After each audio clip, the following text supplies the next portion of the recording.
c'est l'acronyme du Forum africain pour les industries culturelles et créatives, dont la première édition se tient cette semaine à Dakar, à partir de mercredi jusque vendredi à 13h.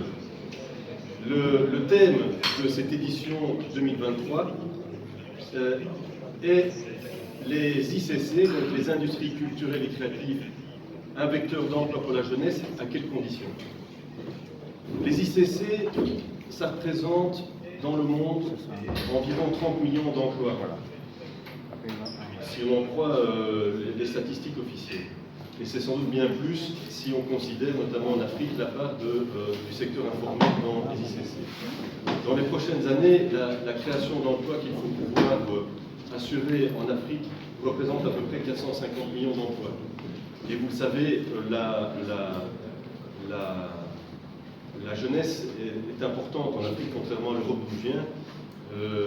La population jeune est nombreuse, impatiente et a besoin de comprendre et de voir que dans ce secteur des ICC, la capacité de création d'emplois, elle est importante. Alors, autour de ce forum, et pendant ces 3 jours, on va passer en revue les grandes thématiques qui permettent de répondre à cette question. Quelles sont les conditions pour favoriser la création d'emplois dans le secteur des ICC? On va s'interroger sur les politiques publiques et les instruments qui permettent d'améliorer le cadre pour accélérer la création d'emplois sur les ICC. On va s'interroger sur les instruments financiers qui permettent de créer de l'emploi dans les ICC. On va faire un focus sur la gastronomie pour montrer que la gastronomie, et notamment au Sénégal, vous savez que depuis la reconnaissance fabuleuse de l'entrée au patrimoine mondial immatériel du Thiévidienne, c'est un secteur qui est très dynamique. On va faire aussi un focus sur le cinéma qui permettra de montrer les liens et les coproductions qui existaient déjà entre le Sénégal et la Belgique. On aura une session très importante qui va lancer les débats sur la formation. Quelles sont les formations qu'il faut pouvoir mettre en place si elles n'existent pas pour favoriser la création d'emplois pour les ICC. Et enfin, on va aussi discuter de la culture comme facteur de paix et de cohésion sociale. Alors je dois aussi vous annoncer qu'on est sold out. Ça c'est quand même une grande nouvelle, on ne pensait pas qu'on atteindrait le quorum de nos participants. On compte aujourd'hui plus de 1000 inscrits, en plus de nos partenaires, donc on s'attend quand même à un vrai succès populaire autour de ce forum pour lequel l'accès d'ailleurs est gratuit. En parallèle de ce forum se tient la Pépite Academy. Alors la Pépite Academy, qu'est-ce que c'est? La Pépite Academy, c'est un accélérateur de talent. Et on a lancé la Pépite Academy au mois de mars cette année-ci, par un appel à candidature à travers tout le Sénégal sur 3 secteurs, le secteur de l'animation, le secteur de la gastronomie et le secteur du théâtre. On a reçu dans les délais plus de 60 candidatures éligibles que le jury est en train d'analyser scrupuleusement. Les finalistes seront annoncés à la fin de cette journée et puis ils seront invités à venir pitcher au Fort Afrique mercredi après-midi devant le jury international qui remettra les prix dans la session de clôture du forum le vendredi à 11h30. Alors, les gagnants de cette Pépite Academy, ils vont recevoir un accompagnement donné par les structures partenaires de Fort Afrique, que sont l'ABEM IMI, l'ONG belge OVO, la USAID. On aura aussi Exchange, on aura une école supérieure d'art de la ville de Bruxelles qui va aussi offrir un accompagnement pour les gagnants, ainsi que le Théâtre du Châtelet et l'association Globe pour la partie théâtrale. Le but ici, c'est de se focaliser sur des accompagnements qui permettent d'avoir des résultats concrets. Pour ceux qui nous suivent un peu, en 2021, quand on a fait le forum de Dakar, on avait lancé cette Pépite Academy comme un nouvel instrument de boosting pour la jeunesse. Et les 3 gagnants, aujourd'hui, comptent des résultats concrets. Vous pouvez d'ailleurs aller voir sur le site du forum, sur la partie l'onglet témoignages, il y a des vidéos qui montrent que nos gagnants, aujourd'hui, grâce aux formations qu'elles ont reçues, ont pu consolider leur business, développer leur business et contribuer à créer de l'emploi. Donc avec tout ce dispositif, les 12 sessions et puis la Pépite Academy, on veut vraiment montrer que le secteur des ICC est un secteur important au Sénégal, un secteur prometteur pour la création d'emplois et que les structures de l'État du Sénégal, mais aussi les structures internationales qui nous accompagnent et qui seront partenaires de ce forum, sont là, sont mobilisées pour que le secteur puisse se structurer. Vous connaissez comme moi l'industrie du cinéma. Voilà un exemple concret d'un secteur des ICC qui est déjà structuré beaucoup plus fortement au Sénégal que d'autres, comme par exemple la photographie, le graphisme, l'animation. Eh bien, les politiques publiques et l'effort des partenaires permettraient à l'avenir d'accélérer le mouvement. Je vais prendre un exemple très concret. En Belgique, il y a 20 ans d'ici, on n'avait pas d'industrie du cinéma. On avait des excellents experts, donc des excellents caméramans, des fixeurs, des directeurs photo, des techniciens des électros, des preneurs de son, etc. On avait même des excellents réalisateurs. Comme vous savez peut-être, la Belgique a gagné quelques palmes d'or au Festival de Cannes, mais il n'y avait pas d'industrie. Et puis le gouvernement belge a décidé de mettre en place un mécanisme fiscal qui s'appelle le tax shelter et qui permet au secteur privé d'investir dans le cinéma, de bénéficier d'avantages fiscaux qui permettent aux producteurs de boucler leur budget et puis, si le film est un succès, d'avoir un retour sur investissement. Eh bien, depuis 20 ans en Belgique, l'industrie du cinéma s'est structurée à tel point que plus de 50% des films qui sont tournés en Europe passent par la Belgique. Ce qui veut dire que les écoles de formation dans le cinéma, elles sont remplies et que les techniciens qui sont souvent des indépendants, qui ne sont pas salariés à l'année, ont du boulot pendant toute l'année. Voilà un exemple très concret de sujets qui seront débattus et présentés pendant le Forum Afrique.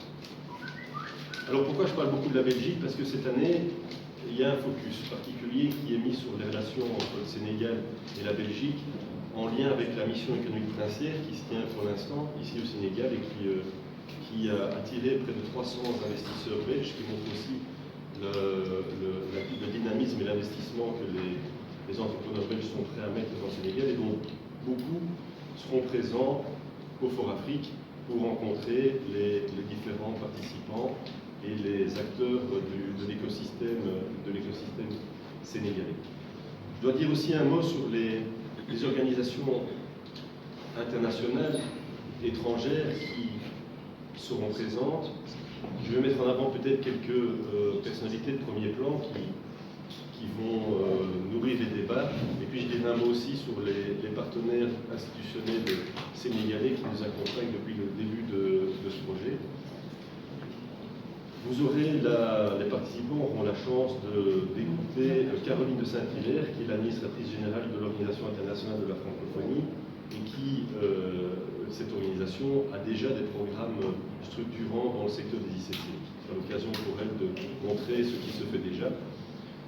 On aura aussi la chance d'accueillir Bill Sonneborn, qui est le directeur adjoint de IFC, International Financial Company, donc la compagnie financière internationale, qui est le bras armé de la Banque mondiale et qui s'apprête à annoncer des gros investissements dans le secteur des ICC.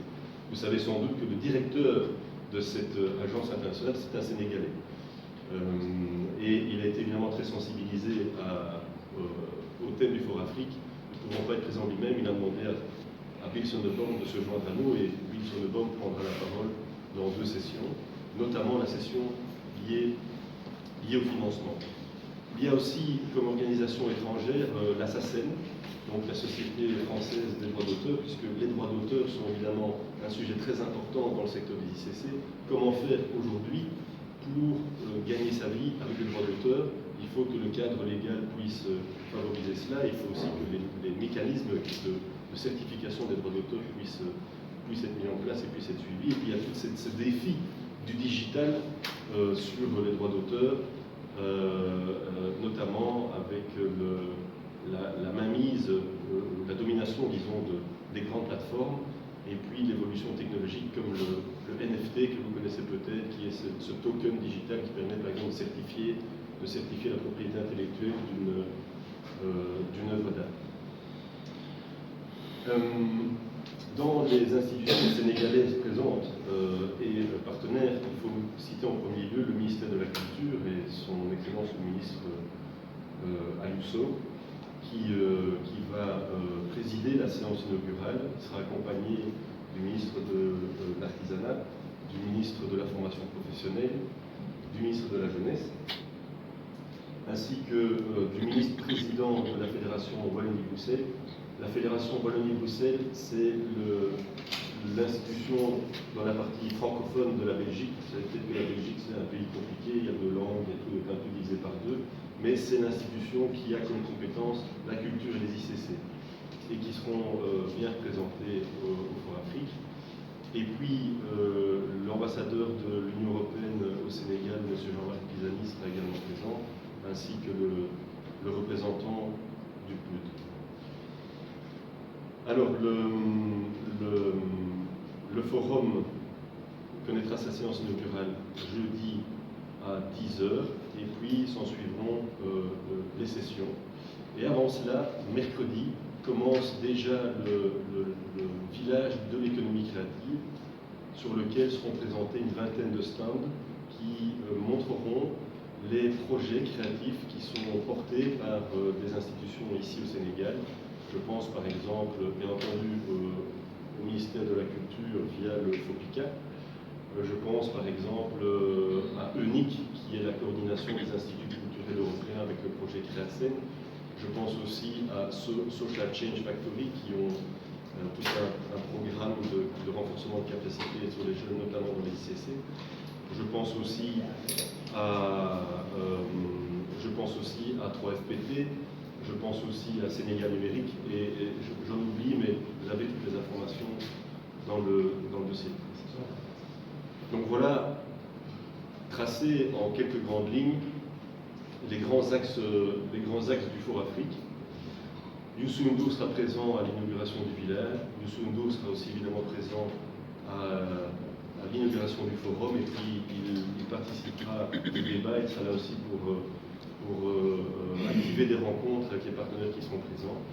Et puis, à l'issue de ce forum, on avait l'habitude de le faire lorsque nous organisions le forum de Dakar, seront rendues disponibles les conclusions des discussions qui auront lieu, seront mises à disposition de la presse notamment, mais aussi de toutes les personnes qui souhaiteraient se les procurer, en espérant, et c'est vraiment notre souhait, que les discussions puissent aboutir sur des recommandations concrètes qui s'inspirent des bonnes pratiques de ce qui se fait déjà ici, comment les améliorer, comment les renforcer, qui s'inspirent aussi des bonnes pratiques qui se font ailleurs, notamment en Belgique, au Bénin, en France, au Canada ou dans d'autres coins du monde, et que lors de la prochaine édition du Forum Afrique, on puisse repartir de ces conclusions, les questionner et voir comment le cadre et l'écosystème a pu progresser.